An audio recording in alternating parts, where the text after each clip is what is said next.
En esta oportunidad quisiera ir al texto bíblico. En la mañana hicimos referencia a dos temas relacionados, sí, con la Biblia, pero enfatizamos más el tiempo de la Reforma. Pero ahora vamos a partir más con esta pregunta: ¿qué dice el texto bíblico? Y tenemos que hacernos esa pregunta incluso para Jesús. ¿Cómo la Biblia me presenta a Jesús?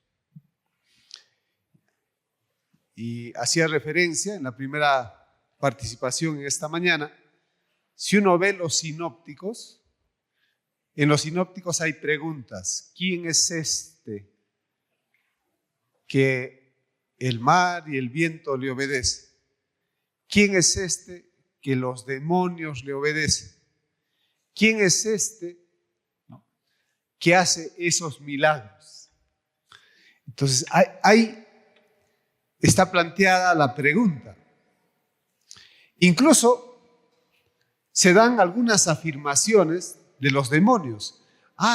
Él es, en otras palabras, el Mesías, y el Jesús acallaba, dice, cuando una persona poseída, declaraba que Jesús es Dios.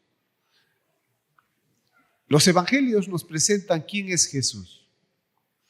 El evangelio de Juan nos presenta: yo soy el camino, yo soy la verdad y la vida, yo soy la puerta, yo soy el buen pastor. Entonces, el evangelio de Juan nos presenta respecto a Jesús. Hay veces que nosotros sabemos más de Jesús de lo que el imaginario social ha construido una definición de Jesús. Y brevemente vamos a trabajar de algunos símbolos. Por ejemplo, si ustedes entran a una iglesia católica, tienen un crucifijo, a un crucificado. ¿Y cómo está el crucificado?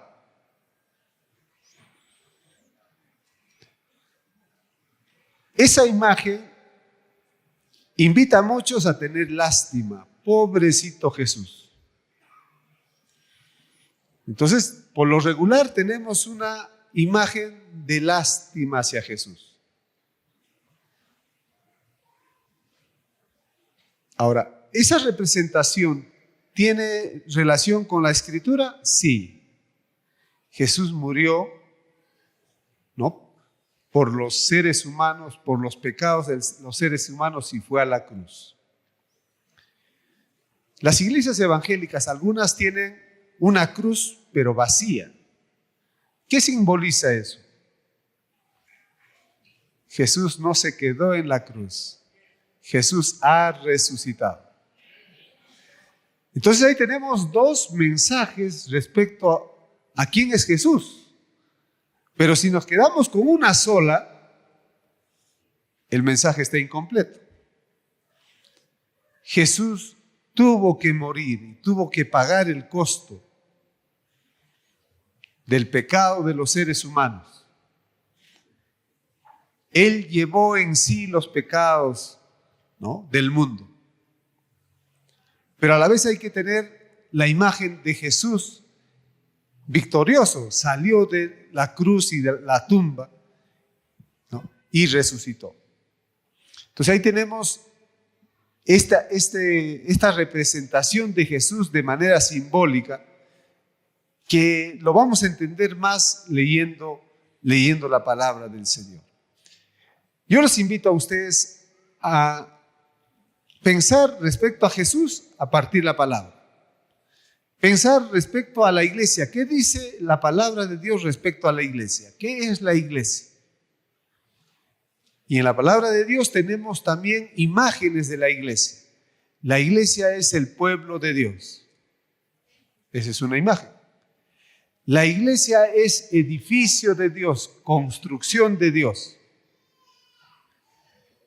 Y te presenta imágenes para relacionar con la iglesia de este tiempo. La iglesia es la comunidad de creyentes, hombres y mujeres que creen en Jesucristo, que tienen en común, de ahí viene el término de comunidad, que tienen en común la fe en Jesucristo.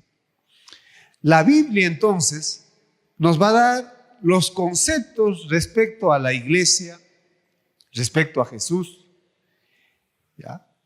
Y quisiéramos ahora trabajar este tema de creer en Jesús. ¿Cómo la Biblia nos presenta solo Cristo como una afirmación evangélica, pero también este mensaje de creer en Jesús? En los evangelios, creer en Jesús se presenta de dos formas. En primer lugar, como un llamado de Dios: crean en mí.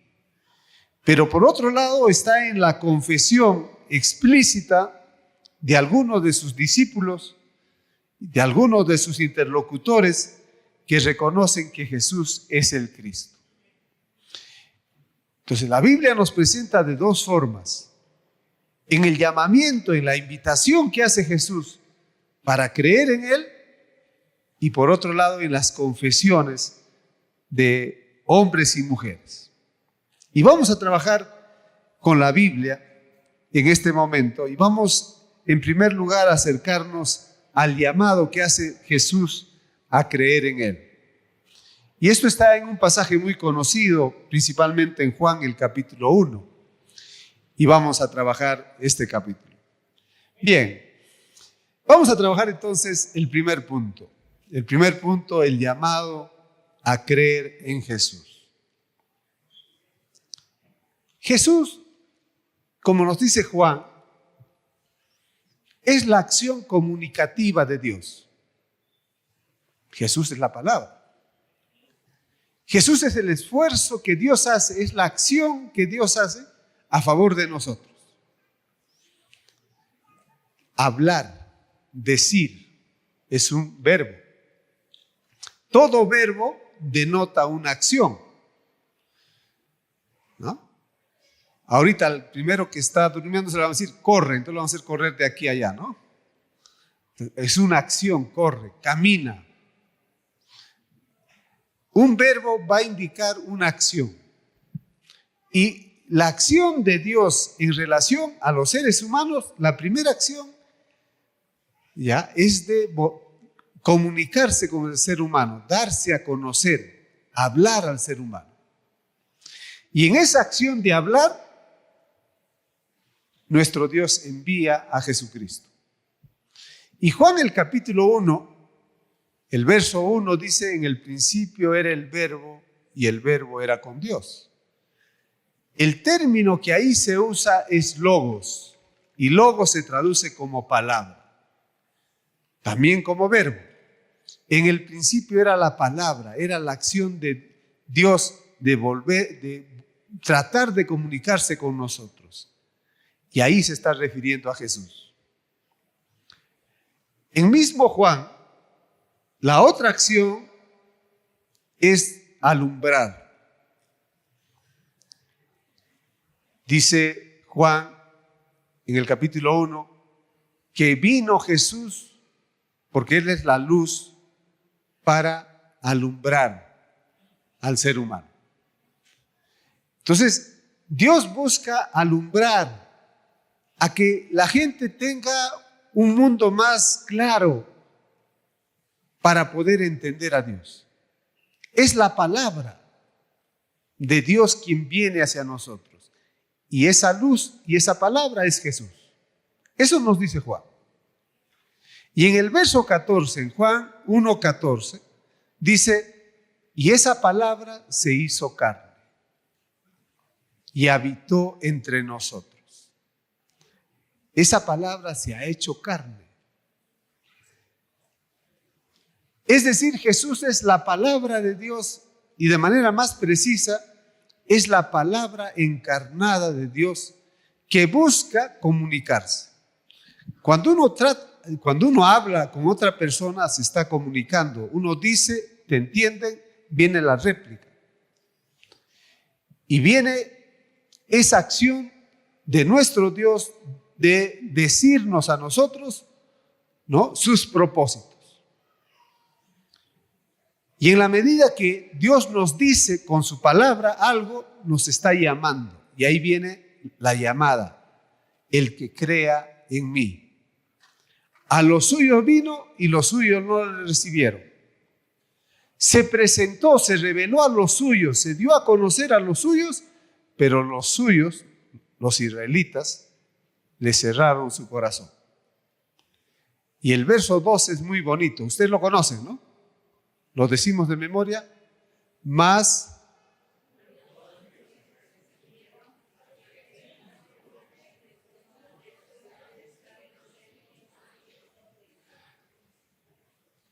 muy tímido, ¿no? Lo decimos juntos, pero fuerte, y despertamos al que está al costado. Más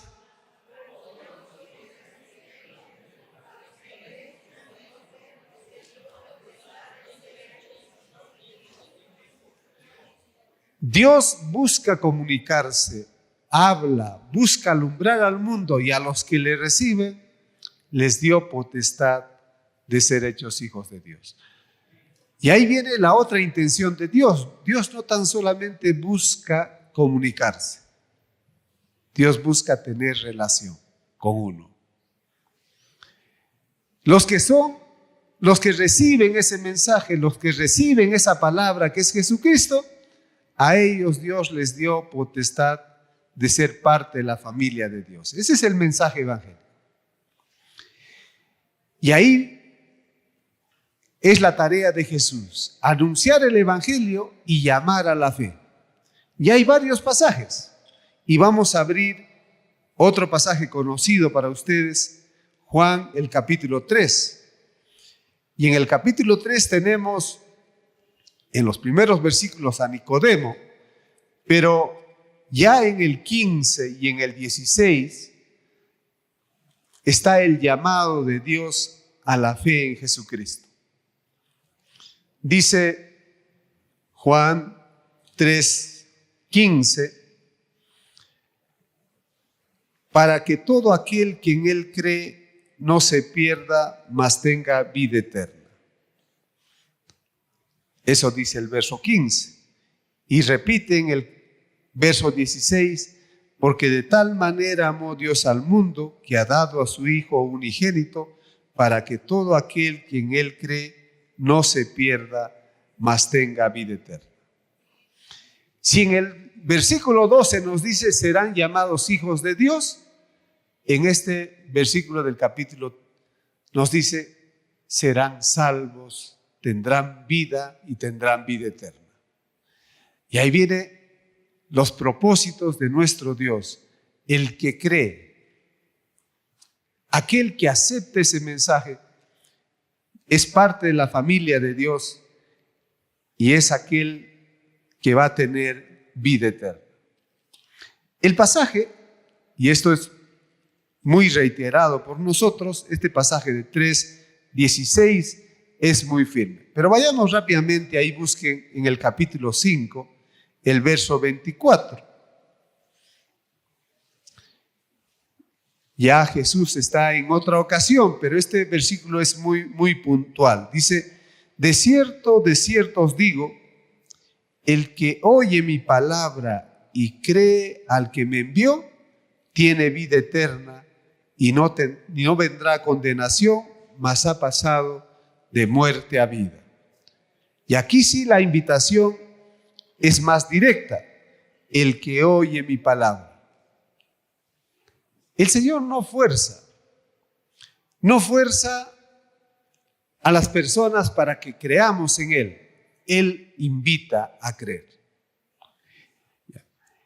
Si vamos ahora al capítulo 6, los versos 35 al 40, dice el verso 35, Jesús les dijo, yo soy el pan de vida, el que a mí viene nunca tendrá hambre, y el que cree en mí no tendrá sed jamás. Y sigue en el pasaje hasta el verso 40, y el verso 40 dice, y esta es la voluntad del que me ha enviado, que todo aquel que ve al Hijo y cree en Él, tenga vida eterna, y yo lo resucitaré en el día postrero. Ahora, vamos a resaltar solamente estos versículos. Hay muchos más. Solamente estamos trabajando ahorita con Juan. Cuando vamos a las epístolas, esta invitación es clara. Hay que creer en Jesucristo. Una de las mayores invitaciones que las iglesias debemos hacer es que las personas que no conocen el Evangelio sean invitadas a creer y a aceptar a Jesucristo. Esto es claro. ¿Por qué? Porque nosotros reconocemos que Él es el Mesías, que Él es el Señor, Él es la buena y alegre noticia, Él es, ¿no?, justamente parte de esa buena noticia que el mundo debe aceptar. Esta afirmación de solo Cristo no tan solamente es una afirmación dogmática, sino es una invitación a que el mundo crea en Jesús. Ahí viene esta verdad bíblica que en esta ocasión yo quisiera remarcar. La mayoría de ustedes sabe eso y tal vez es poco relevante. Yo lo que quisiera resaltar es que eso que acabamos de decir y que tal vez para algunos ya es repetitivo, eso es importante en la iglesia evangélica. Que la gente pueda creer en Jesucristo. Y ahora sí quisiera salirme de este pasaje para entrar a algunos ejemplos. Hoy en día hay muchas iglesias que su propósito no es comunicar el Evangelio, su propósito no es que las personas conozcan a Jesucristo, que las personas puedan entablar una relación familiar con Jesucristo, sino muchas iglesias buscan crecer, simplemente por crecer. La evangelización se ha convertido en una campaña proselitista. Y quisiera ahí poner un ejemplo cotidiano. Cuando uno va a la calle y vas con tus hijos, tus niños, de pronto hay una tienda y en una tienda les regalan un globito, ¿no?, a los niños. Ahí los que están en la puerta le entregan un globo. ¿Con qué propósito le entregan el globo? Para que uno, agarrando el globo, entre a la tienda. Su fin no es regalar el globo. Su fin es que tú compres, entres. El gancho es el globo. Y entonces nosotros, hay veces este mensaje que hemos apuntado, que nuestro interés es que la gente reciba a Jesucristo, crea en Jesucristo, eso ya no es nuestro interés. Hay veces lo que queremos es que la gente entre a la iglesia. Incluso yo he visto iglesias que están en la puerta con su globo. Están en la puerta con su globo para que la gente entre a la iglesia, al templo. Nosotros tendremos que ponernos con globos y chocolate en la puerta para que la gente ingrese aquí. No digo que eso esté malo, el problema ahí es qué buscas. Si nosotros solamente buscamos que la gente llegue a la iglesia, incluso decimos algo así, ¿no? Escuchamos un problema, alguna persona, etc. Y hay veces decimos algo tan simple y dice, ve a una iglesia, decimos, ¿no? Y la pregunta, la persona al venir a la iglesia, ¿encontrará paz? Es probable que sí cuando escuche el Evangelio. Pero ¿qué tal ese día se están peleando aquí? La iglesia no es el mensaje. Yo no puedo predicar a la gente, decirle, ve a una iglesia evangélica. Eso no es la predicación. La predicación tiene que ver, cree en Jesucristo. Esa debe ser nuestra invitación. Acércate a Jesucristo, reciba a Jesucristo. Pero hoy en día muchas iglesias están en función. La iglesia católica estaba más en función del ritual. Va a desarrollarse la fiesta, ¿no?, de la Cuaresma, va a haber las posadas. Entonces, la fe está en relación del ritual. Y en las iglesias evangélicas muchas veces está, ve a la iglesia, ve a la iglesia, ve a la iglesia. Con esto no estoy diciendo que no debemos ir al templo. Hay que ir, pero eso no es el mensaje. Eso es una consecuencia de aquel que cree en Jesucristo. El mensaje y la invitación tiene que ver con acercar a las personas a Jesucristo. No acercarlo al pastor, no acercarlo al grupo de alabanza, porque a veces decimos, si ese joven que toca bien entra al grupo de alabanza, ahí quizás conozca al Señor. ¿Cuál es nuestro interés? ¿Ya? Hay que cuidar. Hay veces es muy sutil ahí, ¿no? Las situaciones. Nuestro interés tiene que ver, presenta a Jesucristo a tus amigos y a tus amigas. En años pasados, las iglesias evangélicas no predicaban y decían, no predicaban el evangelio y al final decían, ve a la iglesia que está cercana a tu casa. No decían, ven a mi templo. Ven a escuchar a mi pastor.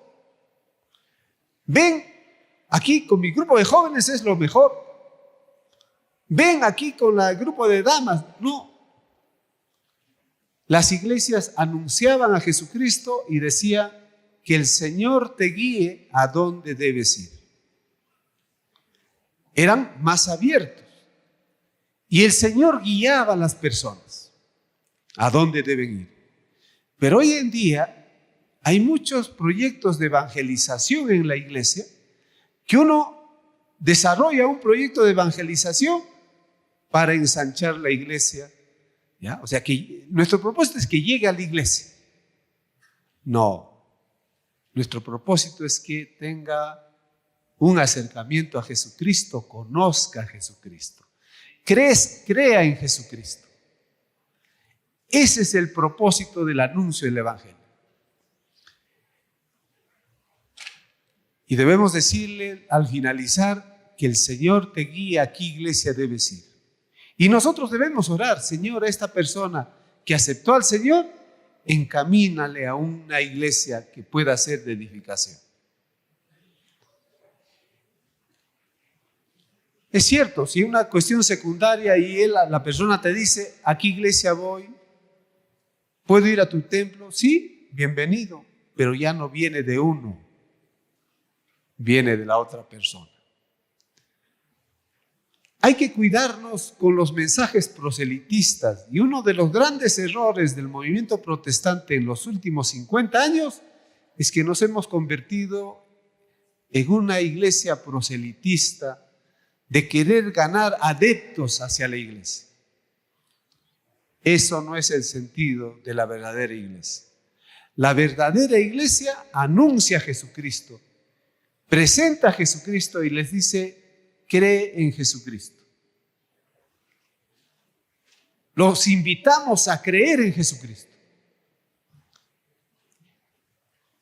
Y la Biblia nos va a decir justamente eso. Jesús mismo invita a creer en Él.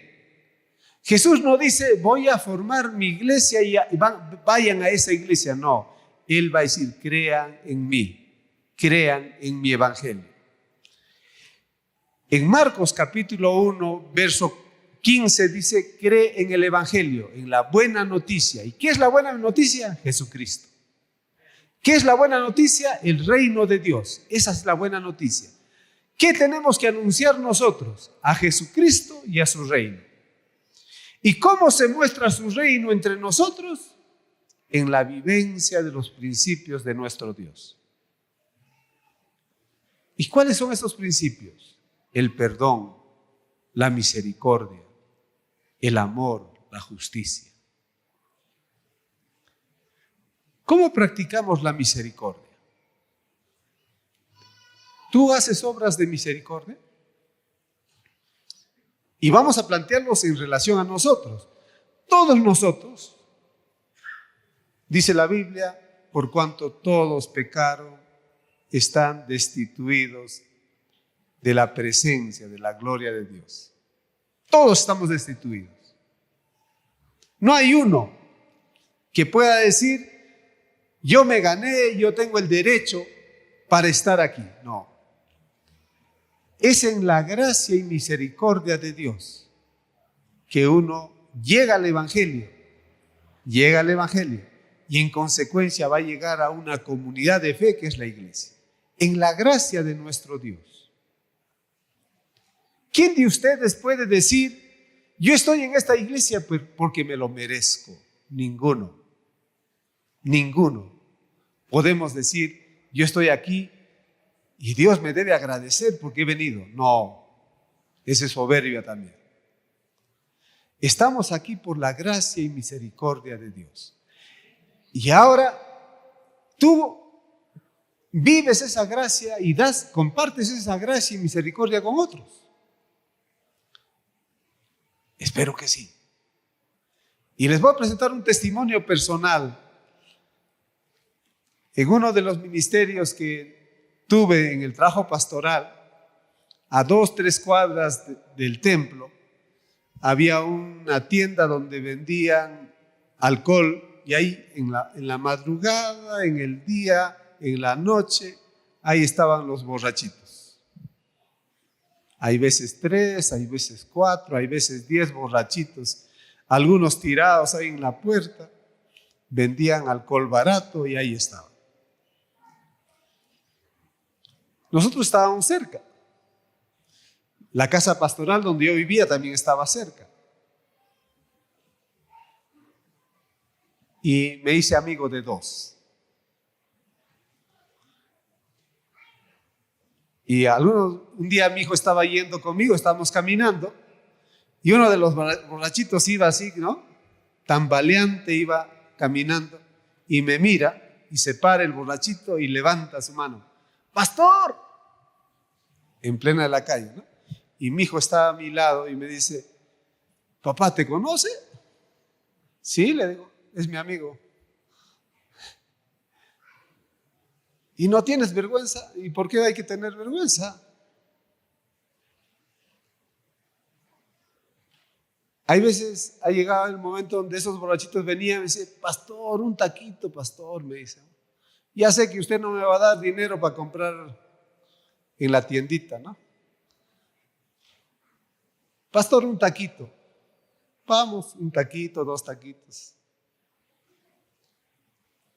Una fecha uno de ellos estaba con su camisa y reventó la camisa. Dice, pastor, para mí no hay salvación. Y tenía su tatuaje. Y decía, yo ya entregué mi vida a Satanás. Y yo le dije al borrachito, Ulises se llamaba el borrachito. Ulises, le digo, ¿y quién es tu Satanás? Le digo, pequeña cosa para mi Dios. Amén. Hay veces creemos que Satanás es del mismo tamaño del Señor. Error profundo. No es. Pudo haber entregado su vida a Satanás y pudo haber estado en el hoyo más profundo. Nunca debemos sentirnos mayores que estas personas que están en una situación, ¿no?, difícil, ¿no?, a lo más bajo que el ser humano pueda llegar. ¿Qué hacemos nosotros? Por lo regular lo que nosotros hacemos es, no, yo soy evangélico. ¿Qué va a pensar la gente si yo me junto con el borrachito? Va a creer que yo también le entro a las copas.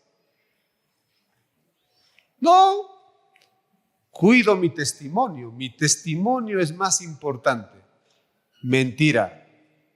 Tú no conoces la gracia y no practicas la gracia de Dios.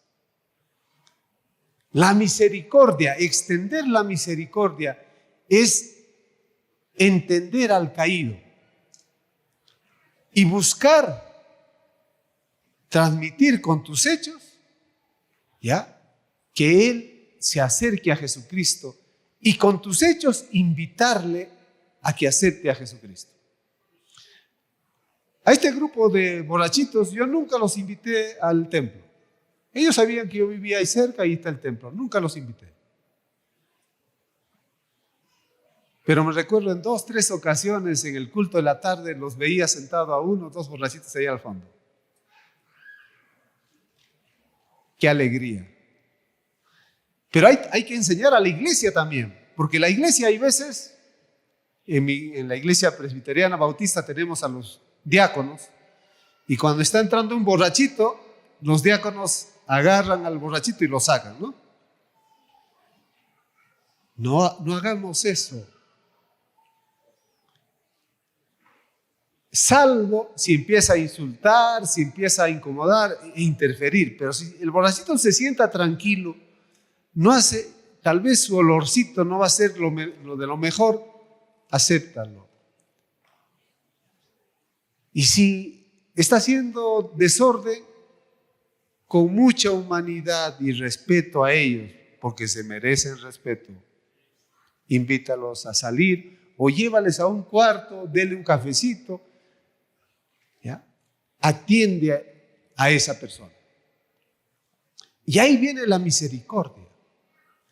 Tenemos que invitar a las personas a que crean en Jesús.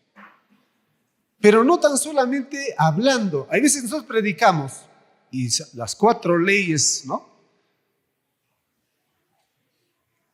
Bueno, lo digo en desorden. Tú eres pecador, necesitas salvarte, acepta al Señor Jesucristo. Entonces les recitamos las leyes muy mecánicamente, sin el intento de comunicarnos con la persona, sino con el deseo de conquistarlos e imponerles nuestra religión. Debemos dialogar para que la persona sea invitada y él diga, yo quiero ir a ese templo, yo quiero conocer al Dios de ese pastor. Y yo me alegro porque al final los veía y tal. Nunca dieron el paso de fe. Ya en uno y otro momento hablamos un poquito de ese tema con ellos, pero no dieron ese paso. Pero hay que mostrar gracia y misericordia, invitándoles a que esas personas crean en el Señor Jesús. Otro ejemplo,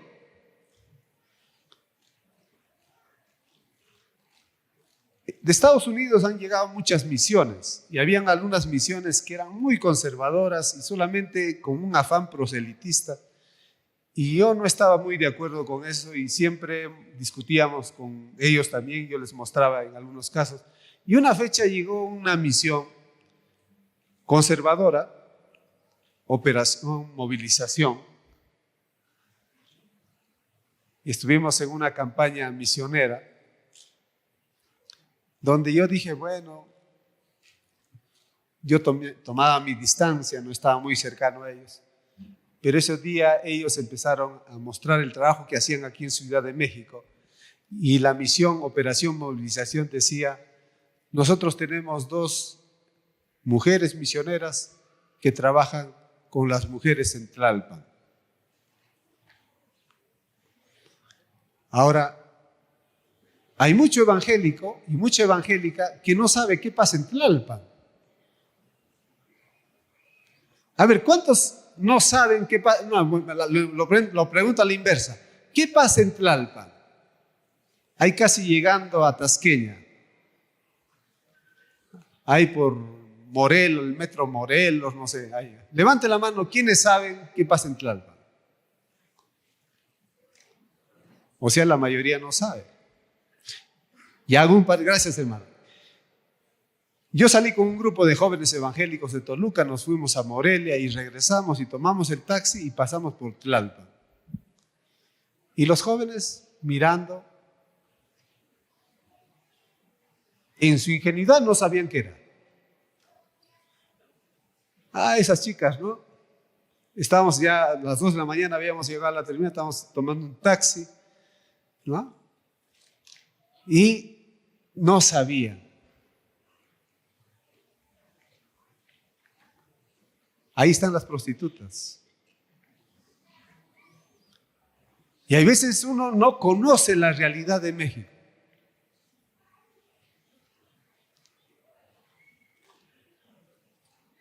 Volviendo a Operación Movilización, ellos decían, nosotros hacemos trabajo misionero, tenemos 2 hermanas misioneras haciendo trabajo con las mujeres en Tlalpan. Y yo dije, gloria al Señor, gloria al Señor. Esta misión que solamente era proselitista y que solamente ahí a la fuerza que la gente acepte a Jesucristo, ahora está haciendo trabajo de misericordia con personas a quienes hay que compartir la palabra.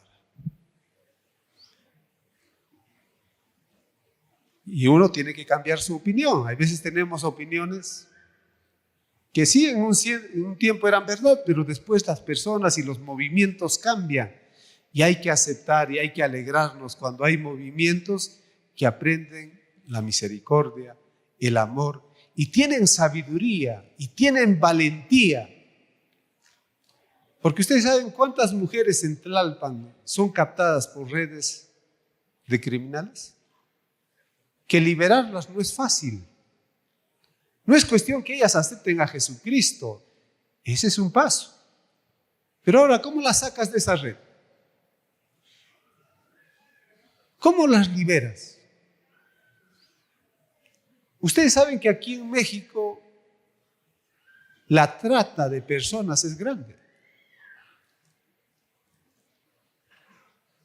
¿Cómo la iglesia evangélica se puede meter a combatir, ¿no?, esta situación difícil que pasa en nuestra sociedad? Aprendiendo misericordia, invitando a las personas que acepten a Jesucristo y especialmente las personas que están en una situación muy, muy difícil. ¿Cuántos de ustedes van a la cárcel? Levanten la mano. La cárcel. Son pocos. Jesús dijo, estuve en la cárcel, estuve enfermo, no me visitasteis.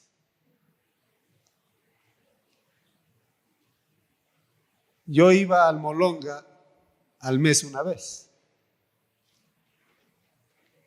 dialogar con ellos. Íbamos con el grupo de la iglesia y los hermanos llevábamos cosas por ahí, pero se ponían a un ladito. Hay que sentarse con ellos. Hay que dialogar. No es tan fácil, yo sé. Hay que estar con ellos. Hay que entender. No estamos de acuerdo con lo que muchas veces los actos de ellos. A propósito, a nosotros no nos permitían entrar con todos los presos, nos permitían entrar con la iglesia, solamente con aquellos que ya eran parte de la iglesia. Nosotros tenemos que acercarnos a un mundo difícil buscando que la gente crea en Jesucristo. Ese es nuestro mensaje. Nuestro mensaje no debe ser que la iglesia crezca. No. La iglesia va a crecer cuando empezamos a visitar las cárceles, cuando empezamos a atender a los más necesitados, cuando empezamos a actuar y a mostrar en nuestras vidas la gracia de Dios, el amor de Dios. La iglesia va a crecer. Esa es consecuencia. Pero eso no es objetivo. El objetivo es claro, compartir a Jesucristo. Que las personas acepten a Jesucristo, que la gente crea en Jesucristo.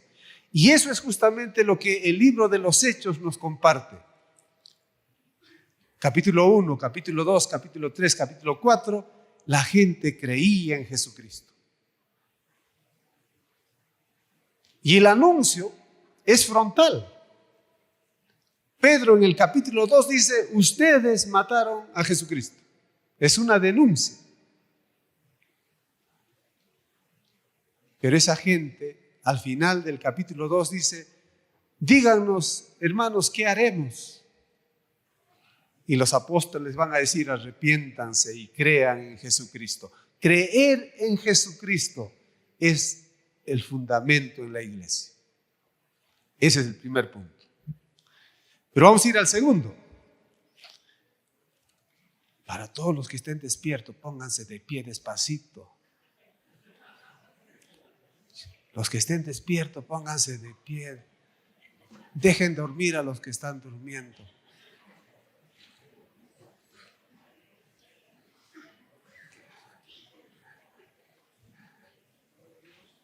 Tomen asiento, tomen asiento.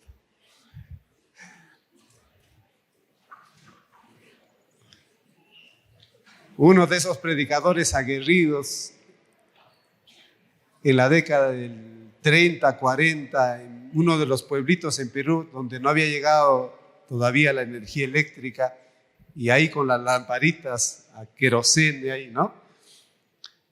De pronto vio que varios están durmiendo y él empezó a bajar el tono de la predicación, bajar, y al final dijo: los que estén despiertos salgan.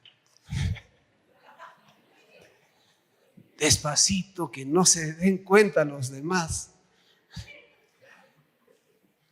Eran como unos 20, 25 y salieron y se quedaron dos. Vamos a echarle llave, y se pusieron el candado y se fueron.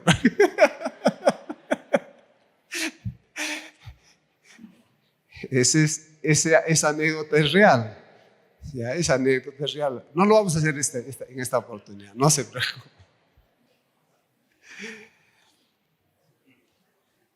El propósito de la iglesia no es crecer, engordar, no es el propósito. El propósito de la iglesia es comunicar la vida que nos ha dado vida a nosotros. Y ese es Jesucristo. ¿Ya? Jesucristo.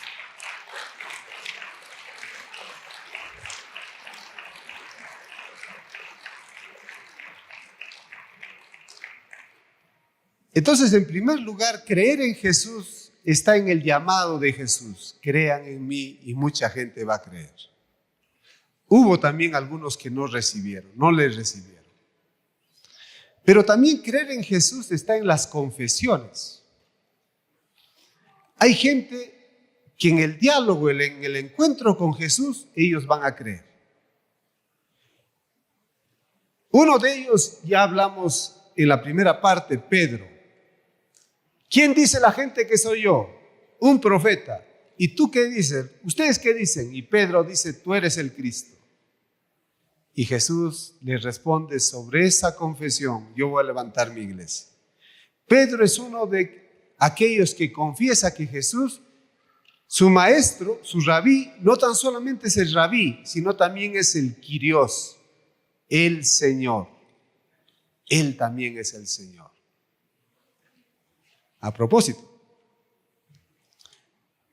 los discípulos de Jesús aceptan a Jesús para seguirlo y lo aceptan como maestro. 3 años ellos tienen a Jesús como maestro. Pero en Mateo, el capítulo 28, ya cuando Jesús resucitó, dice: al verlo, lo adoraron. Y cambia. Ya no tan solamente es su maestro, ahora es su Señor.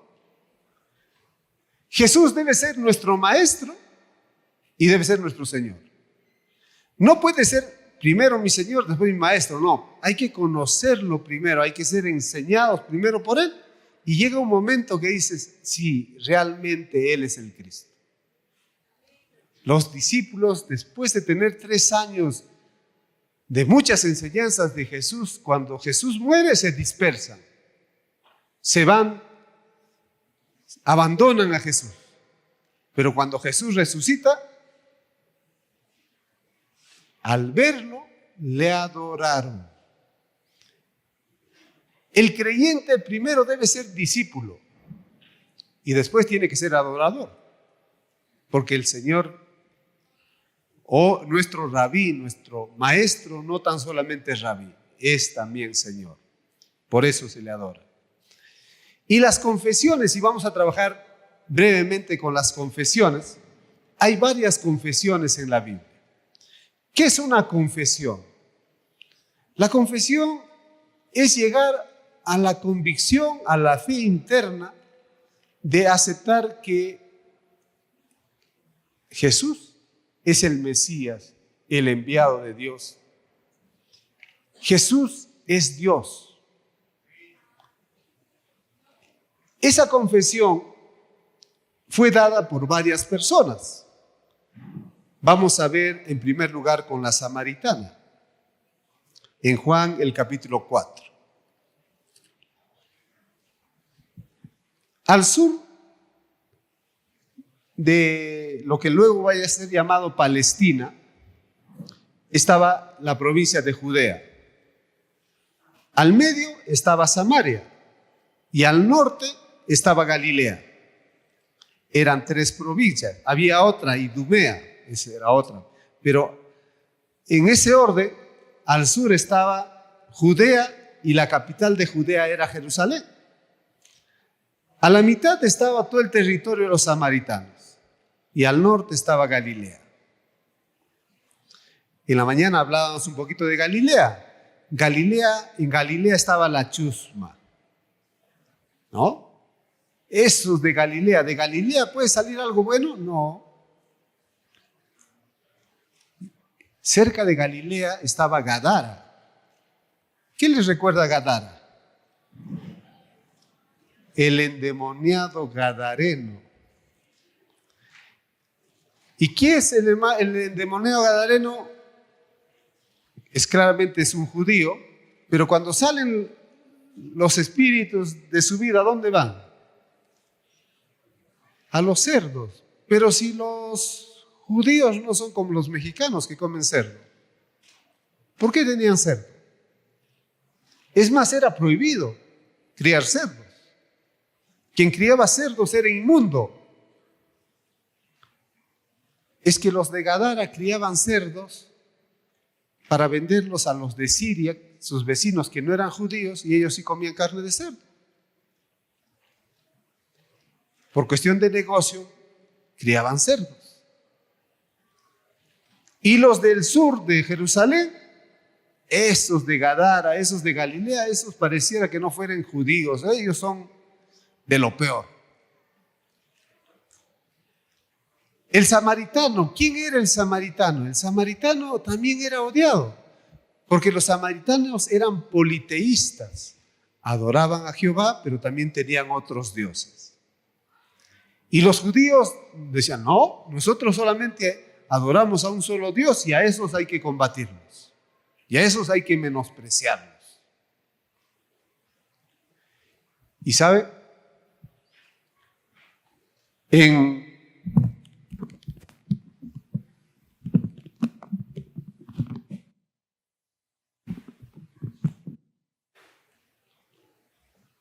Samaria estaba al medio, Judea al sur, la capital Jerusalén, al norte estaba Galilea.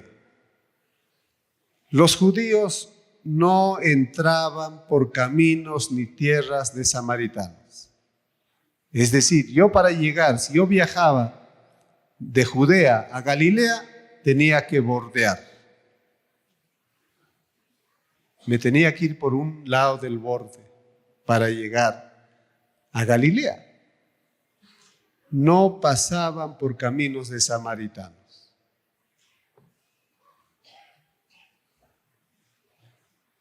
Jesús con sus discípulos pasan por caminos de samaritanos. Y aquí hay que hacer un paréntesis. Una fecha llegaron 2 jovencitos a la iglesia. Uno de ellos tenía cáncer terminal, yo no lo sabía. Pero llegan en la mañana y uno de los diáconos dice, pastor, hay 2 jovencitos que quieren hablar con usted. Voy, los atiendo. Y lo primerito que me dicen, pastor, quiero bautizarme, queremos bautizarnos. Y le digo, qué bien, vamos a la oficina a pasar. Y empezamos a conversar. Y les digo, la próxima semana vengan a esta hora y yo les voy a dar la clase de bautizo, vamos a estar ahí con ustedes. Bien. Y llegaron el siguiente domingo. Y yo estaba empezando a a enseñar. Ni pasó 5 minutos y uno de ellos, por el cáncer en el cerebro. Y cuando hizo varias veces eso. Su hermano el menor, que tenía 15, 16 años, el otro era mayor, 19 más o menos, me dice: pastor, mi hermano ya está en los últimos meses. Por eso él se quiere bautizar y yo me quiero bautizar con él. Y empezamos las clases con ellos. Y en mi iglesia es muy tradicional, hay que empezar clase de bautizo tal mes, otro tras mes, es muy cuadriculado. Y hay veces somos muy formalizados, hemos formalizado todo. Y entonces, si yo le hubiese dicho: mira, estamos ahora en febrero, la siguiente clase va a empezar en abril, vuélvate en abril.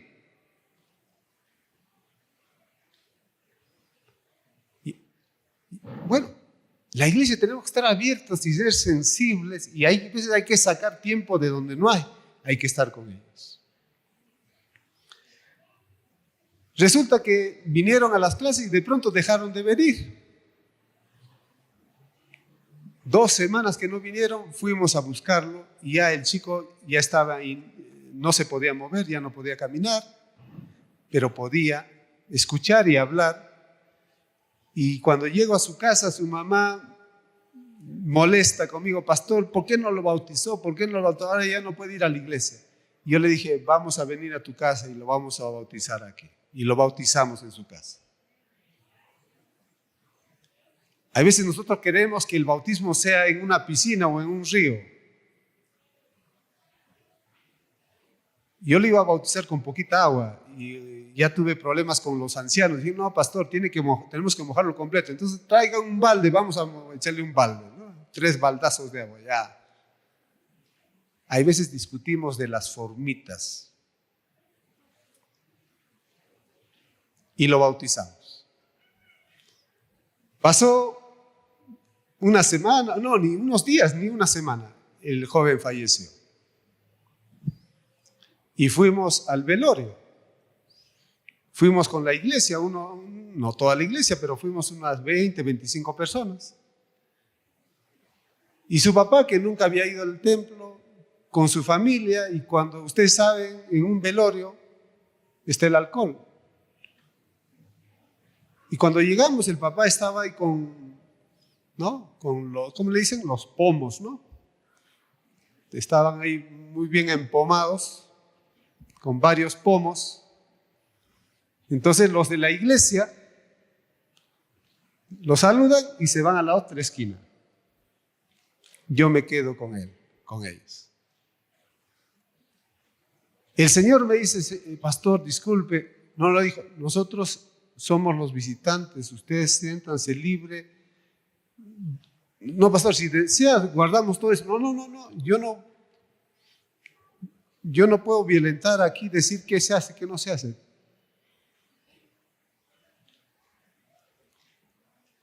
Y ahí estuvimos conversando, ellos tomando. Jesús pasó por el medio de camino de samaritanos. Los judíos no pasaban. Mucho creyente no se quiere juntar con el inconverso, con el vecino mal hablado, porque ¿qué dirá?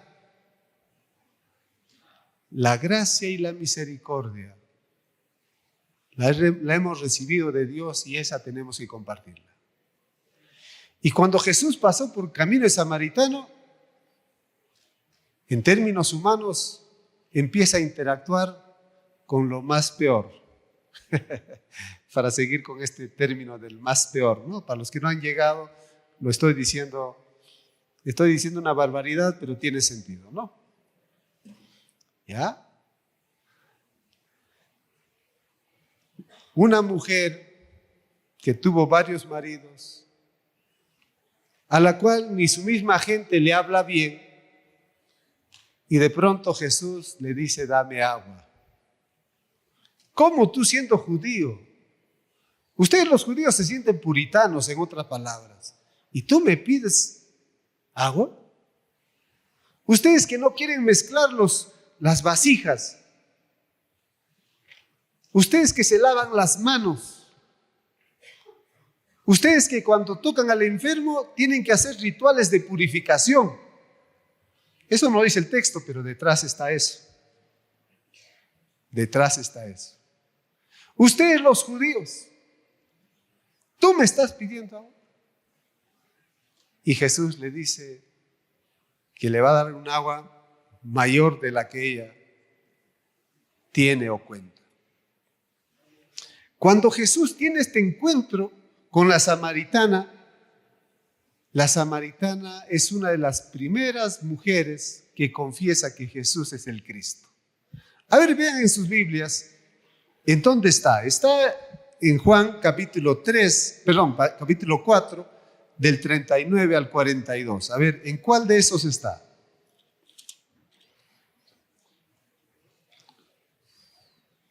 A ver, ¿quién dice en qué versículo?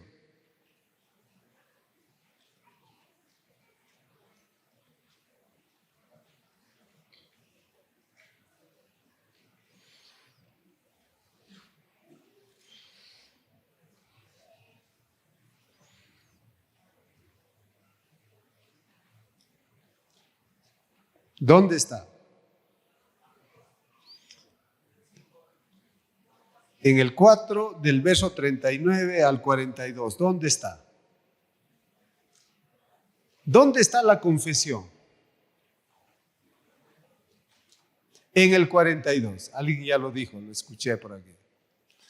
En el 42, los samaritanos dicen, ya no creemos solamente porque tú nos has dicho. Ahí tenemos lo tácito. La mujer ya les había dicho, he visto al Cristo. He hablado con Jesús el Cristo.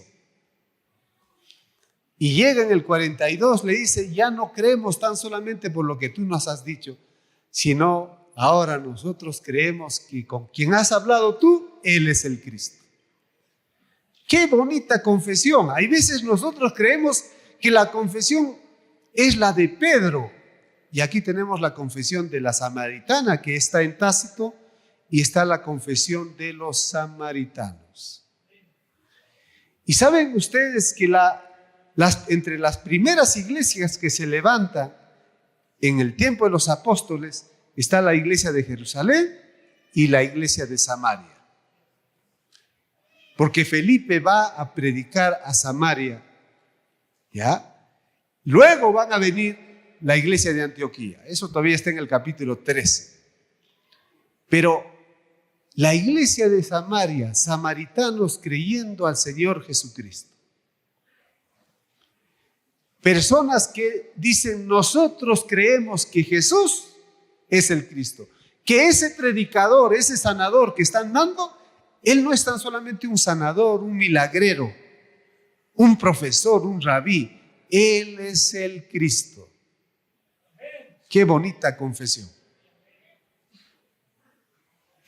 Hoy en día muchas iglesias evangélicas hablan de Cristo, pero quienes confiesan hay veces son gente que a veces nosotros tomamos por poco. Al igual que en tiempos de Jesús se consideraba al samaritano poca cosa. También está Marta. Entre los primeros que confiesan que Jesús es el Cristo, es cierto, es Pedro, pero también está la samaritana y también está Marta. Cuando Marta ve a Jesús que lo visita cuando su hermano había fallecido y le dice, si hubieses estado, mi hermano no hubiese muerto. Marta, en ese diálogo con Jesús, también dice, yo sé que tú eres el Cristo. Veamos. Eso también está en Juan, el capítulo 11. ¿En qué verso? Les pregunto para que ustedes ahí rebusquen. A ver. Juan capítulo 11, del verso 21 al 27.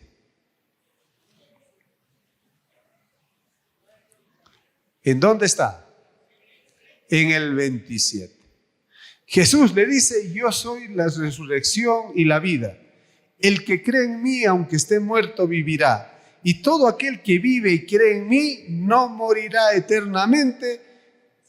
Y Jesús le pregunta, ¿crees esto? Y Marta dice, sí, Señor. Yo no creo, sino yo he creído, tiempo pasado. Yo he creído que tú eres el Cristo. Yo desde hace tiempo, desde hace unas semanas, ya desde hace una fecha atrás, yo creo que tú eres el Cristo que has venido al mundo. La confesión de Marta. ¿Cuántas veces hemos escuchado las confesiones de las mujeres en las predicaciones? Nuestras predicaciones también muchas veces son muy patriarcales. Resaltamos la predicación de Pedro. Que Pedro confesó que Jesús es el Cristo. Y pensamos que las mujeres no. Y menos una mujer como la samaritana. No, esas personas, las más necesitadas, fueron alcanzadas por Jesucristo y fueron de las primeras que creyeron en Jesús. Y también tenemos a Tomás, el incrédulo, el escéptico. Tomás dijo, sus amigos y sus hermanos en la fe, los discípulos, le dijeron, Jesús ha resucitado. Y Tomás, soberbio, también dice, no, yo no voy a creer hasta que compruebe, ¿no? A Jesús lo clavaron en sus palmas de sus manos hasta que yo constate sus heridas. Y el Señor se le presenta a Tomás. Está en Juan. Miren, Juan es un libro, es un evangelio donde el énfasis está, cree en Jesús. Desde el inicio, desde el capítulo 1. Y en Juan capítulo 20, 24 al 29, ¿ya detectaron dónde está la confesión de Tomás? ¿En qué verso está? ¿Exactamente en cuál? 28. ¿No? Y en el 28, Tomás le va a responder a Jesús. No le dice Rabí, le dice Señor. Señor también es decir, no, Dios. Señor mío y Dios mío. Tomás confiesa que Jesús, su maestro, no tan solamente es su maestro, no tan solamente es un hombre que nació y vivió en Galilea, sino que Jesús es Hijo de Dios, es el Señor y soberano sobre todos, y es Dios mismo. Amados hermanos, tenemos nosotros que predicar al Dios vivo. Y tenemos que compartir, invitar a la gente. Tenemos que acercarnos a aquellos que nosotros mismos hemos marginado. Y tenemos que invitarles a creer en Jesucristo. Y los testimonios que debemos escuchar en este tiempo son testimonios de los samaritanos de este tiempo. De los despreciados del mundo de este tiempo. Que ellos vengan y cuenten su testimonio y digan, yo creo en Jesucristo, mi Salvador, mi Redentor, mi Liberador. Tú lo has sido. Tal vez no has llegado a lo más bajo de los pecados de este mundo. Pero tú eres igual y somos todos iguales, aún de las personas que por distintas razones han caído a lo más vil. Y debemos nosotros buscar que esas personas crean en Jesucristo. Esa es la tarea. Por eso la Reforma Protestante va a decir solo Cristo. Solo Cristo justifica, salva. Solo Jesús es el Señor de la iglesia. Ese mensaje tiene que perdurar y ahí viene el valor de la Reforma. Hay cosas de la Reforma que también son tristes y que no debemos aprender de ellos y no debemos continuar. Pero su mensaje de solo Cristo, no porque sea de la Reforma. En esta tercera exposición estoy resaltando lo que la Biblia dice. Nuestra tarea es invitar a que todo aquel que nos dé la oportunidad de compartir la palabra, crea en Jesucristo. Amén. Que el Señor bendiga su palabra.